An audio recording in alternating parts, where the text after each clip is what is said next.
Now to the State House, where the Senate had the last say today on a number of bills that would limit rights for transgender individuals in public schools as well as in our communities. As News Center Maine's Rye Wooten tells us, one Republican broke from his party in that vote.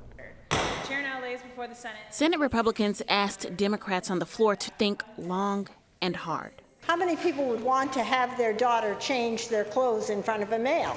Before the Senate votes, Senator Stacey Guerin pleads with her peers, urging them to vote for a number of bills that she says are necessary to protect women and girls. It's just ridiculous.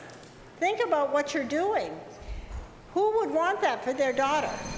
Democrats say they thought about it, and their stance is clear.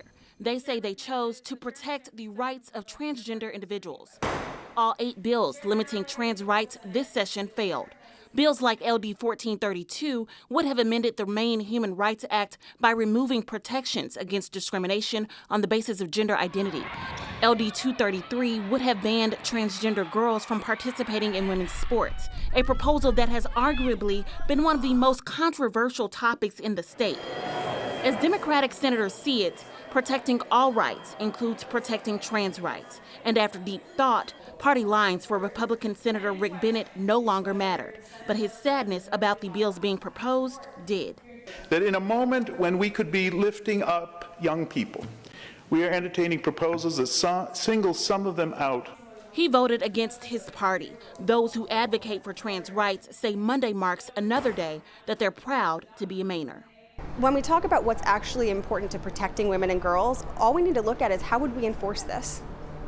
How would we enforce any of these policies? If you really want to protect women and girls, you focus on why their sports don't get the same amount of attention, why they don't get the same facilities, why they don't get the same treatment as the boys do. You don't focus on picking out trans girls who have overcome so many obstacles to be able to participate at all. Although LD 233 failed in the Senate, it originally passed in the House, which means it will go back to that chamber as a procedural motion where it will likely die.